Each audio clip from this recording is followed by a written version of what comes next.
I've been looking forward to this all morning, of course. The Western Bulldogs take on Port Adelaide over there at Adelaide Oval. It's been an unbelievable performance to get there. They were right up the very top all year. They lost their spot in the top four. They've had to win in Tassie. They've had to fly all over the place, and now they're in another prelim. And Dougie Hawkins, one of their favourite sons, if not their most favourite, joins us on the line. Douglas, how are you feeling, young man? Gazza, Tim, how are you, boys?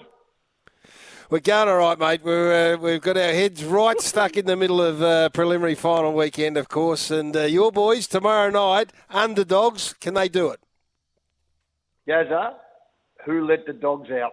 Hey, mate, I'm telling you, Gazza and Tim and all of our listeners, this is 2016 again. We've done all the hard yards to get. We've done all the hard yards. This side is very similar. We've done all the hard yards to get to this prelim final. You remember 5 years ago now, this is 2016, we had to go to GWS and get the job done, and the boys got the job done. They were magnificent. And again, they've got to do it. They've got to travel. I think they had to travel from Brisbane last week after the game, go to Perth to Joondalup, go into quarantine. Now they've got to fly to Adelaide. And you know what, Tim and Gaz, you guys have been around long enough as I've been around. The pressure, Gaz, Tim, is right on Port Adelaide. Make no mistake. All their supporters expecting them to win in town to be all, who are we playing next week? We're playing Geelong. We're going to play Melbourne. You watch. The dogs will come. The dogs will come. What's your intel telling you about the Bont, mate? I know you had some great advice with the Wisp last week that if he's injured, he can play with one leg at full forward. I reckon that was what's going to happen. What's your intel telling you? Well, Gazza, I did say that, and you know, we know this. I mean, at the end of the day, if Bont was 60-70%, he's better than probably half the blokes at 100%. I think that anyway. And he looked good the other night. Timmy, Gaz, he looked really moved very, very freely at training last night. I watched him move. He looked pretty good. I mean, the way he moved, he even play in the midfield, there's no doubt about that. And if he needs that little breather, you can chuck him forward, and he's going to be hard to match up, particularly one-on-one, and he's going to be very hard to match up. How would you cover the loss of Alex Keith? Well, Tim, that's a good question because he's been in tribute for, hasn't he? Like, I think he held the boy at Essendon, Tim Wright, who kicked 7 against the Bulldogs a few weeks earlier, held him to goalless, I think it was. And then last week, again, he did it with Joe Danaher. He held him to 1 or 2 goals. I reckon you've got to go Gardner, boys. I just reckon you've got to go with Gardner first of all. I know St. Cordy's come into the side, but I would go Gardner first to go to Dixon. I would imagine. Is that a fair call? I think so. Yeah, possibly. I bow to you when it comes to this because I watched them on the weekend and they were superb against the Brisbane Lions. I don't know how your heart was going through that one, but there was a bloke that kicked the goal on the left. He had the flowing locks and the mullet, and on the beautiful both sides of the body. And straight away, I thought I haven't seen anyone playing a wing like that since the great Douglas Hawkins. He was good, wasn't he, Bailey Smith, boys? Fantastic. I mean, you know, he got 26 or 27 possessions and 22 were contested. He kicked 2 of those last quarter goals, which was so critical. Gaz, as you just said, on that left side of the body from the pocket was just magnificent. And no, he's got the long hair. We don't mind the long hair, Gaz. You had the. Did you have a mullet, Gaz? I had a little one going. Nothing along the lines that you got going out there in the West. I know the boy from Dimbulla wouldn't have had the old mullet going. It was sort of a mullet. I had it until I was 35, but you kid's a star, isn't he? Yeah, no, he's a star. He's a star, and he showed a lot of maturity too, way beyond his years last week in that game. You played in the 1985 prelim against Hawthorn out there at Waverley. I remember that day really well because we were sitting back waiting to see who we were going to play in the grand final back in 1985. Did you play? Yep. Did you play on Dipper that day? Yeah, I did, Tim. We had 2 weeks early, as you all remember. Hawthorn beat us in that qualifying final by 97 points under the coaching of the great Mickey Malthouse, and we beat North Melbourne the next week with Beasley kicking 100, and then we got to reload within 2 weeks to play a side who actually, boys, pulled our pants down. Absolutely made us look second rate. We were embarrassed. And we had to turn it all around. And, yeah, you're right, Tim. I played on Dipper. We had a great contest. And you know what Dipper's like. You know, always expect the unexpected. You don't. I was trying to work him out, but he can't work himself out. So how am I going to work him out? What was your record? You went up against him every time you played against Hawthorn. What was your record overall against Dipper? I was probably 9 and out of 10, 9 to me, 1 to him, and we had we had some of the greatest verbal plays for each other that no one knew what we were saying. It was just. So did you a great meeting of the minds? Hey, did you play against him at the Western Oval, the Whitten Oval? Because you would always stay on the one side of the ground, would you not? Is that right? You're right, Tim. At the Western Whitten Oval, I had my own wing on the other side, and Dipper would play one quarter. He would go on the other side, and I'd give him the old salute. Come back over here, brother. Leave Darren Pritchard. Leave the kid over here. You come over to my side. You play on the master. You come and play on the master, Dipper. And you know what, Tim Gadd? I have got 8 pair of his jocks in my cupboard at home. I've pulled his jocks down that many times, Dipper.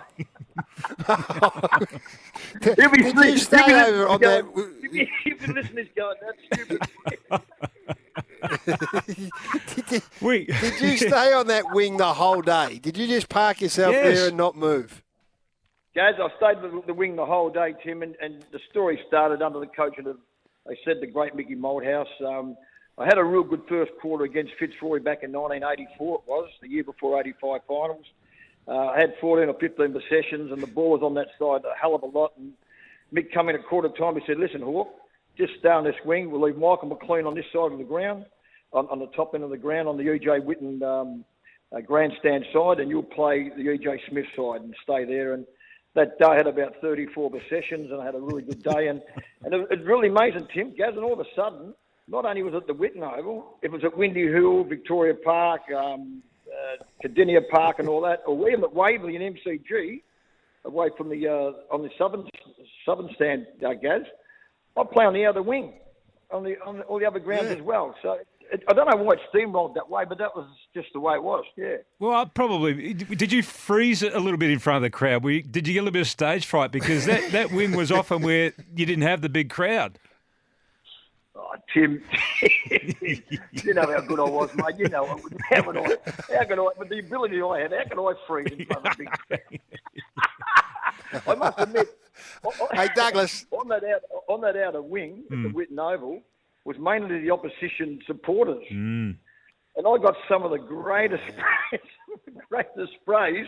And if it wasn't Mick Malthouse up in that big box, remember the big box? Yes. If it wasn't him spraying me, it'd be some supporter give me some of the greatest sprays of all time in that far wing. But Tim, I love out that wing. It was fantastic. It was a little bit wet out that side too. It was at a bit of a slope. And a little bit damp on the outside of the ground. So, yeah, that's how that all unfolded.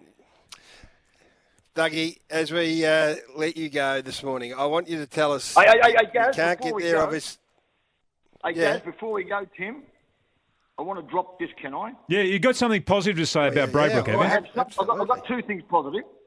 If Carlton are looking for a coach, if I was Luke Sayers, I'd ring a past player who played in the 1990 grand final, who writes an article in the Herald Sun, and he predicts how the game's going to unfold, and his name is Mick McGuan. Now, this might sound from left field. His record in coaching, everywhere he has gone, from Keilor to Burnie to wherever it may be, Gisborne, he has won premierships. He has got a football brain that you and I, and Gaz, Tim, you would agree, it's very, very, very good. So if I was Luke Sayers, I'd be going for Mick McGuan. Interview him, Timmy. Interview him, Gaz. Interview him. There you go. All right, we'll do that. Good. We'll do that. I've written that down. And what about Braybrook? Because you've been a bit harsh on it over the years. Well, Tim and Gaz, this is a positive about Braybrook. Now, this goes to all of our listeners and to you, Gaz and Tim. Did you guys get kicked out of your local hotel for underage drinking? Did you? Well, I would have, yes, back in the Calabram days. Or were you too smart, Gaz, and didn't get caught? You're too clever. Dougie Hawkins, Did Tim, you? Gaz, I got kicked out of the Braybrook 3 nights in a row. 3 nights in a row? Yeah, I went back the next time. And they still took your money, but kicked me out up. But guess what, boys? What, Doug? 25 years later, they invited me back, and they put a statue of me at the front of the hotel. A statue of you at the front of the hotel. They kicked me out when I was 16 for underage drink, and then put a statue at the front.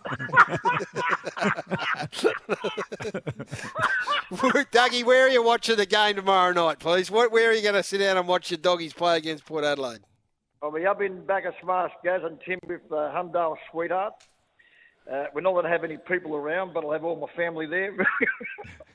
All my kids and partners. Oh.